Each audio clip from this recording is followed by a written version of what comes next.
I don't know what changed first, the way he touched me, or the way I started noticing it. It wasn't supposed to be a big deal. Just a weekend at the cabin, the two of us getting away from the city after finals. No deadlines, no traffic, no pretending to be just tired when I looked at him a little too long. We'd done this trip twice before, one at the start of sophomore year, one last spring. But this time, something felt different. Not because of the place. Same creaky porch swing, same overused coffee mugs that smelled faintly of pine. But because of the way I couldn't stop imagining how it would feel to fall asleep next to him. Or worse, how it would feel to wake up with him still there. Tyler wasn't my first crush, but he was the first one who made me forget to breathe when he laughed. The kind of laugh that caught in his throat before it spilled out of his mouth, a little reckless, like he didn't care who heard it. He had this thing where he'd run a hand through his hair when he was thinking too hard, and sometimes he'd do it while talking to me, like I made him nervous. I used to tell myself it didn't mean anything. But I'd also memorized the way he looked in gray sweatpants and how his hoodie sleeves swallowed his hands when he was cold. So maybe I wasn't being completely honest with myself. We pulled up to the cabin just past sunset. The sky was turning lavender behind the pine trees, and everything smelled like wet leaves and leftover winter. Tyler hopped out of the car, stretching like he hadn't moved in years. I watched the hem of his t-shirt lift, just barely, revealing a strip of skin before it dropped again. "You coming, or just gonna stare at my ass all evening?" he asked, grinning at me over his shoulder. My face went hot. You wish. The banter was normal. It always had been. But this time, I didn't laugh it off the same way. I looked away too quickly. My chest was buzzing in a way I didn't want to name yet. Inside, the cabin smelled like old cedar and dust, the kind of place that didn't ask questions. Tyler tossed his bag on the couch, claiming it immediately. "Dibs," he said, smirking. "We have 2 beds upstairs," I reminded him, voice too casual. "Yeah, but this one's close to the fire. You know I get cold easy." I did. I knew a lot of things about him, and this weekend, I was scared I might learn even more. Tyler and I met freshman year, shoved together by random dorm assignments and the kind of forced enthusiasm only first week of college energy can create. He walked into our shared room with 2 duffel bags, a crooked smile, and a speaker blasting indie pop like he already owned the place. I was quieter, more cautious, still clutching my color-coded class schedule like it was going to save me. But somehow, we fit. We fell into routines quickly. Late-night ramen, shared playlists, arguing over whose turn it was to take out the trash. Tyler was the kind of guy who got along with everyone, the magnetic center of every room. I was more of a background presence, content to observe and stay out of the spotlight. But with him, I felt seen, known even. By the time sophomore year rolled around, we'd survived group projects, hangovers, and one particularly disastrous attempt at assembling IKEA furniture. Our friendship wasn't flashy, but it was solid, unshakable. Or at least, that's what I told myself, even when his shirt would ride up while he was brushing his teeth, or when he'd fall asleep on the couch next to me, mouth slightly open, hoodie bunched up beneath his chin. "So," Tyler said now, tossing me a cold soda from the fridge, "you think we'll actually see the stars tonight?" "Depends on the clouds," I replied, cracking it open. "And how much light pollution your ego gives off." He grinned. "That's rich coming from someone who still labels their socks. It's called organization. It's called a cry for help." We were halfway through unpacking when I realized I'd forgotten to bring my sleeping bag. Tyler noticed me rummaging through my duffel with increasing panic. "You lose your passport or something?" he asked, leaning against the doorframe with a protein bar in his mouth. "I left my sleeping bag in the apartment. I had it out on the chair, I just forgot to grab it." Tyler shrugged. "No big, just share mine." I blinked. "What?" "It's a double. Queen-sized, actually. Remember? I got it for that camping trip with my cousins last year. It zips down the middle if we need space." My throat went dry. Right. Yeah, that should be fine. He didn't think anything of it. Just tossed the sleeping bag on the bed like it was a spare blanket. But I stood there a second too long, imagining what it would feel like to lie beside him, only fabric and breath between us.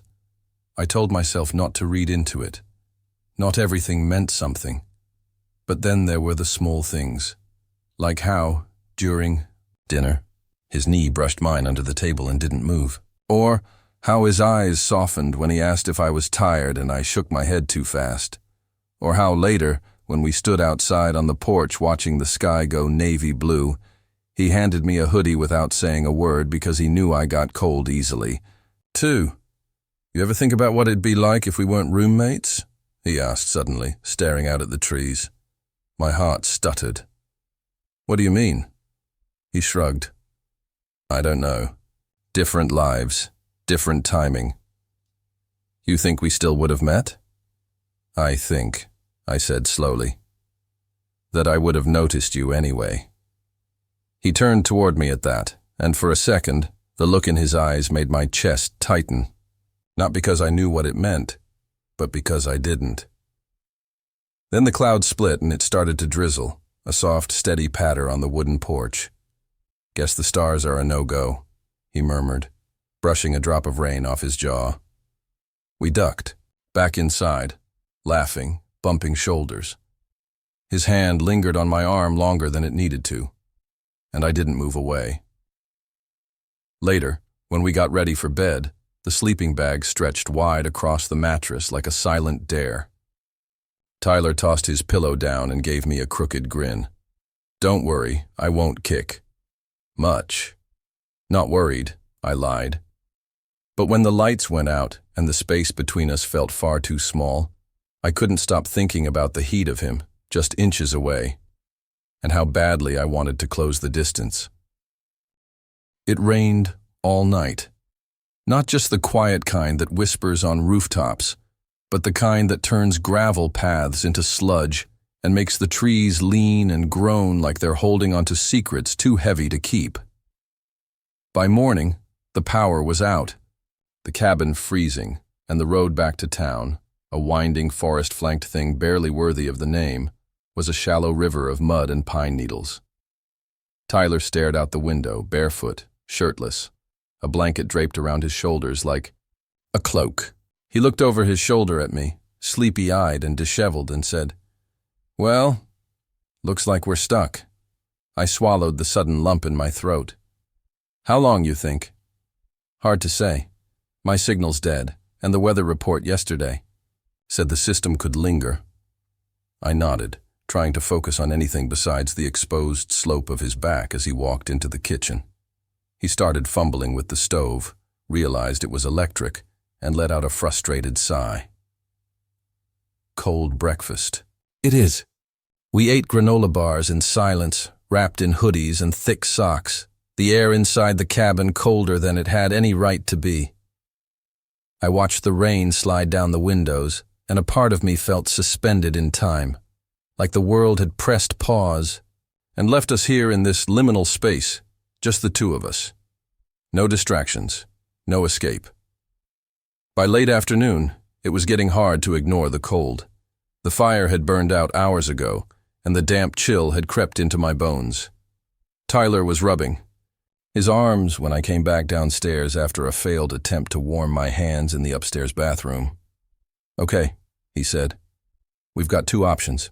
1, freeze to death while pretending we're too manly to complain. Or 2, he hesitated, then held up his phone, showing me an old message thread. Remember this article I sent you? The one about how body heat is the fastest way to warm. Up in a survival situation? I stared at him. You're not serious. Come on, he said, only half teasing. You've seen the documentaries. It's practically science. I laughed, but it sounded nervous even to my own ears. So what? You want to cuddle for survival? He shrugged. Unless you've got a better idea. You're already shivering. It was true, and maybe that's why I didn't protest when... He pulled the sleeping bag off the bed and gestured to the couch instead, closer to the fire. if we managed to get it going again. He threw a few logs into the fireplace and sparked the flame to life while I stood there, heart hammering like it knew something I didn't. A few minutes later, we were zipped up together inside the sleeping bag, shoulder to shoulder, hip to hip. The heat of him was immediate, a slow burn through the cotton of my sweatshirt. His thigh pressed against mine, solid and unyielding, and I forced myself to breathe normally. "This isn't weird, right?" he said, voice quiet. "No," I lied. "Totally normal. Roommates do this all the time." He chuckled, and I felt the sound vibrate through his chest where it barely brushed my arm. "Good. 'Cause I think I'd rather die of hypothermia than deal with your judgment."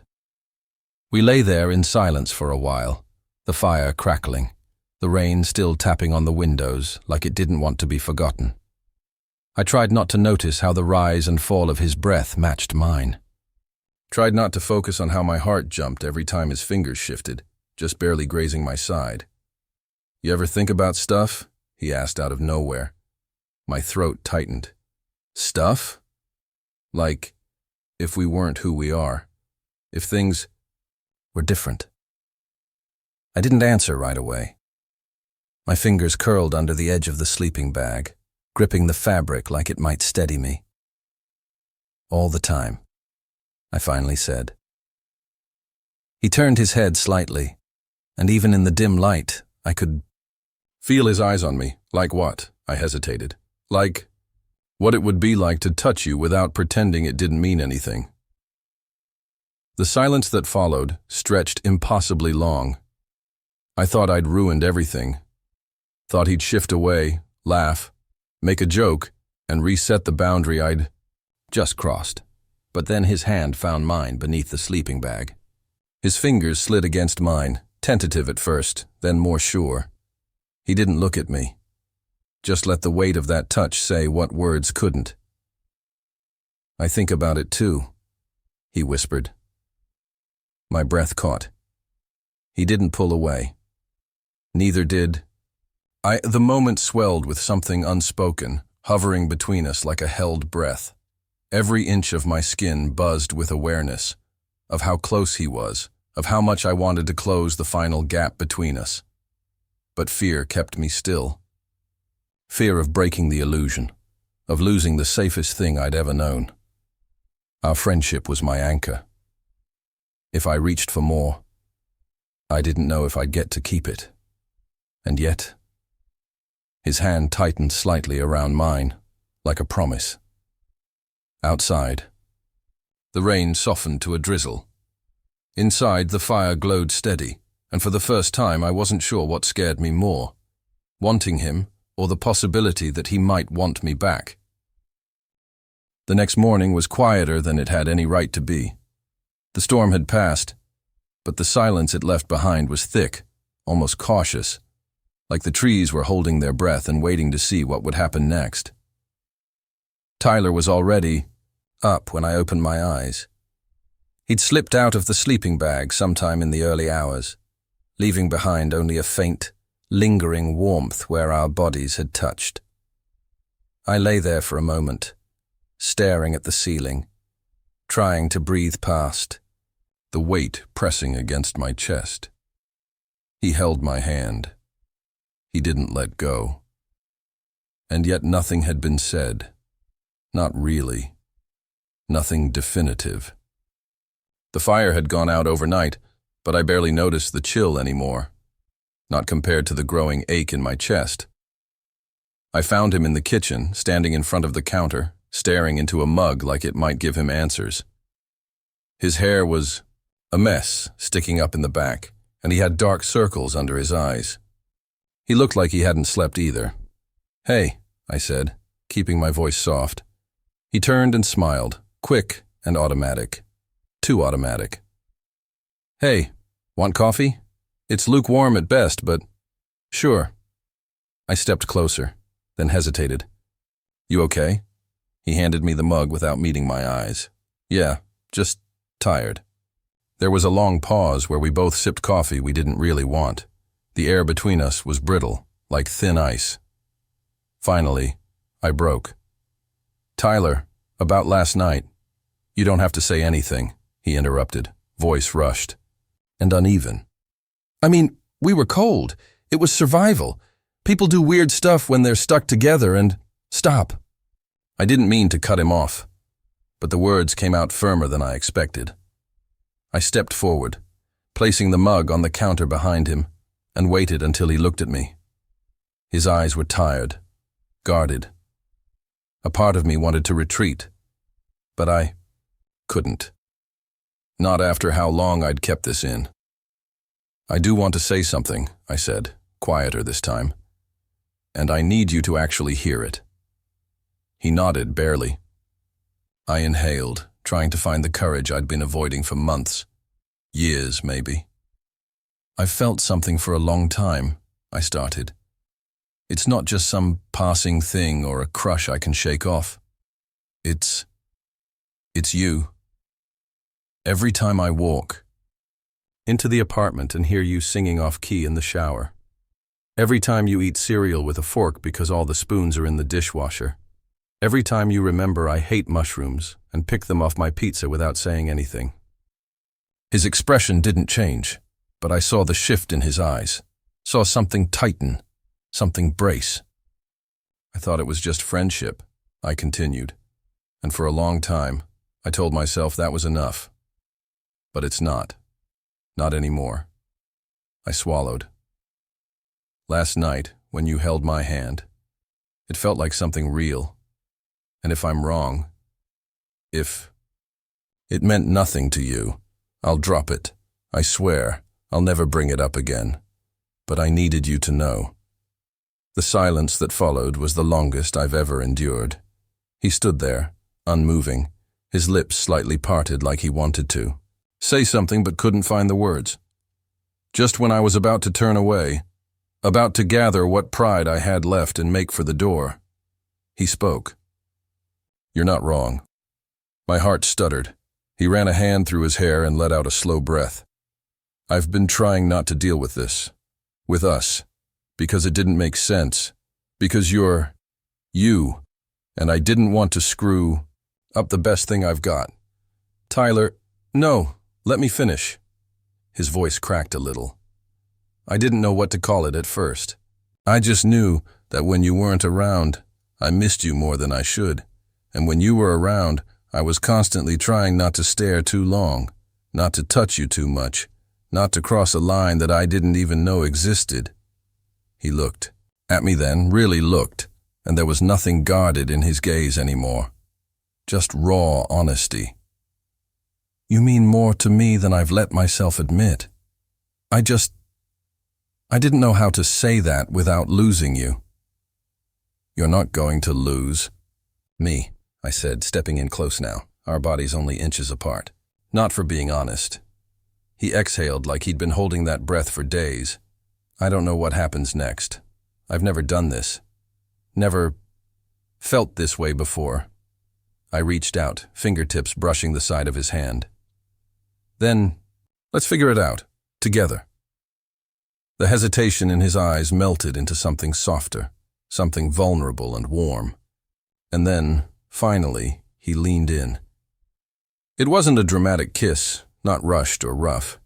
It was quiet, hesitant. A question asked with lips instead of words. And I answered without pulling back, my hand rising to his jaw, fingers brushing the stubble there as our mouths met fully. Tyler kissed like he did everything else, completely, with unspoken depth behind every movement. There was tension in it, yes, but also something like relief, like letting go. When we finally broke apart, he rested his forehead against mine and whispered, "You're shaking." I laughed, breathless, because I didn't think this would ever happen. Well, his smile was small, but real. It did. Outside, the wind stirred the trees. Inside, the fire crackled back to life, warming the space between us like it knew something had changed, because it had. Tyler pulled me closer, arms wrapping around my waist, and held me like he didn't want to let go. I didn't want him to, either. We stood like that for a long time, two people who had finally stopped pretending, two people who had finally started something real, so. The world didn't look any different, but everything felt different.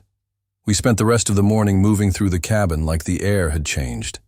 It wasn't just the kiss or the words.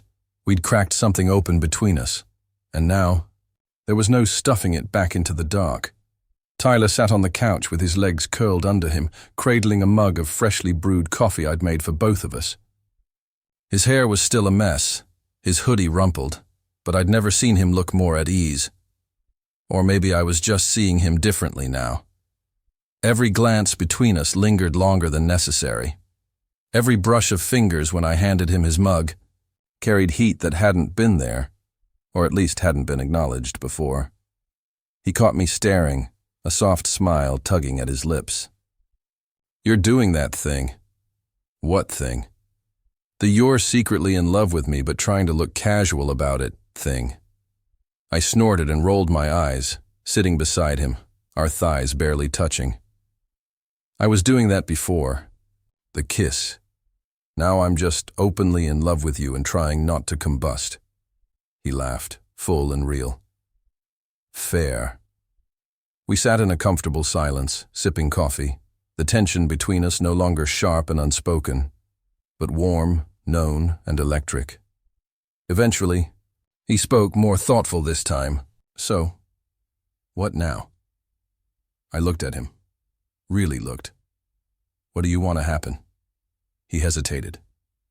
"I want this to be real. I want to see where this goes. But I'm scared I'll mess it up. That I'll say the wrong thing or freeze up or panic the first time we go out in public and someone assumes we're together." I nodded, heart aching a little at his honesty. "It's okay to be scared. I'm scared too. But I'd rather figure it out with you than keep pretending there's nothing between us." He shifted, resting his shoulder against mine, just barely. "So, we take it slow?" "As slow as you need," he smiled, then added with a grin. "But not too slow. That kiss was really good. I'd hate to wait another 6 months for the next one." I laughed, leaning in just enough to brush my lips against his cheek. Duly noted. We stayed there, close but not rushed, talking through the small things. Who would tell our friends first? What it might be like sharing a room when we got back, not just as roommates but as something more. How we'd handle the weirdness, the inevitable awkward stumbles. At some point, he laced his fingers through mine without a word. It wasn't dramatic or even particularly romantic. It just was. Like we were already shifting into something softer, something real. He looked down at our joined hands. I used to imagine what it'd feel like to hold your hand, but I always pictured it in secret. Like some random moment in the dark where no one could see us. I squeezed his fingers. "I don't want to be a secret, but I'll be patient." His gaze lifted to mine. "I don't want you to be a secret either. I'm just still learning how to do this, how to be this." "That's okay." I kissed his knuckles. "We've got time." The rain started up again in the afternoon. Softer now, more of a hush than a storm. The kind of rain that invites you to stay in, wrap yourself in a blanket, and let the world shrink down to one quiet room. We did exactly that. Him tucked into my side, legs tangled beneath the blanket, the soft sound of rain tapping against the windows like a lullaby. We didn't talk much after that. We didn't need to.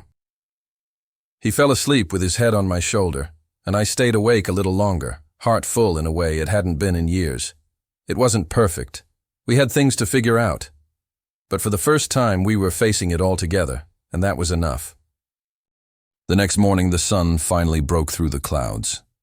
Light streamed through the window in golden streaks, casting soft shadows across the cabin floor. I lay there for a while, half awake, watching the way it played across Tyler's face. As he slept beside me, mouth slightly parted, brows relaxed, one arm tucked between us like it had always belonged there. It didn't feel surreal anymore. It just felt right. He stirred eventually, blinking himself awake, then turned toward me with a sleepy half-smile. "Morning." "Hey," I whispered back, brushing my thumb along his wrist. "Sleep okay?" "Best sleep I've had in weeks." His voice was rough, real, still caught in that space between dreaming and day. "You were warm." "You were clingy," I teased gently. "You wrapped around me like an octopus." He laughed, rubbing his eyes. "Yeah, well, you didn't seem to mind." "Nope, not even a little." He stretched, yawning, then turned serious for a beat. "This thing with us, it still scares me." "I know," I said softly, "but I don't want to walk away from it. I've never felt like this with anyone." He sat up, looking out the window. "I think I've spent so long pretending I didn't want more, I forgot how to let myself actually have it." I sat up beside him, letting the blanket fall around our waists. "We'll take it one step at a time. No pressure. No pretending." He looked at me then, really looked, like he was memorizing this version of me, barefaced, honest, fully present. "You're kind of a softie, huh?" "I'm not even denying it anymore." He grinned, and I leaned in, pressing a kiss to the corner of his mouth. "We've got a long drive back," I said. "You sure you're ready to face the world as us?" He hesitated, then nodded. "Not totally, but I'm ready to try." We packed in quiet companionship, moving around each other easily, an occasional bump of shoulders, a smirk, a glance that said everything words didn't need to. When we finally stepped outside, the ground was still damp, but the air was crisp and bright. Birds chirped like they'd been waiting for the sun, too. Tyler paused by the car, tossing his bag into the trunk before turning to me. "Hey," he said, voice a little hesitant. "Before we leave." He reached into his hoodie pocket and pulled out something small, a smooth, round stone, speckled with veins of white and gray. He handed it to me. I looked at it, then back, at him, eyebrows raised. "You were picking these up yesterday," he said. "While we were walking. I saw you pocket a couple, but you dropped this one in the grass when it started raining. Figured it might mean something." I stared at the stone in my palm. I had been picking them up, absent-mindedly, really, half thinking they'd make a good memory, something small, something solid, something that would last. I didn't realize he'd noticed. I closed my fingers around it slowly. "Thanks. I'll keep it." "Good." He looked down, scuffed the toe of his boot against the gravel, then added, "Maybe we can start a little collection. You know, trips we take, things we do." I blinked, heat blooming in my chest. "A collection, huh? Just in case this turns into something worth remembering." I smiled, heart too full to speak. Instead, I reached out and laced our fingers together, pulling him toward the passenger side. "Get in the car, sap." He laughed, bumping shoulders with me as he slid into the seat. "Yes, boyfriend." I froze, then looked at him. "Was that official? Are we?" "Too late," he grinned. "You already held my hand in public. No takesies backsies." I shook my head, chuckling as I got in and started the engine. As we pulled onto the road, the trees fell away behind us, sunlight streaming through the windshield like some kind of quiet promise. We didn't need to map everything out. We just had to keep driving forward, together, one stone at a time.